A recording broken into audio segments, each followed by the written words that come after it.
I think for me, the thing that I most look forward to when I'm thinking about coming into archaeology is the lectures and the camaraderie that we have in the lectures. Like, the lectures are good and they're all really interesting and I love everything we're learning, but without having all of the group of people, it just wouldn't be the same. Like, it's just the in-jokes and the just kind of chatting beforehand and afterwards and discussing the lectures and then like going back and discussing the lectures from a month ago and go, do you remember that?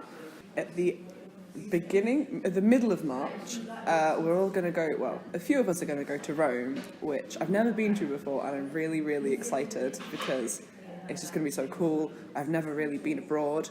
It's just like visiting all the stuff that we've like heard about in lectures and that you've read about outside of lectures is just going to be so much fun and so interesting, especially going to Rome with a load of nerds who really like Rome.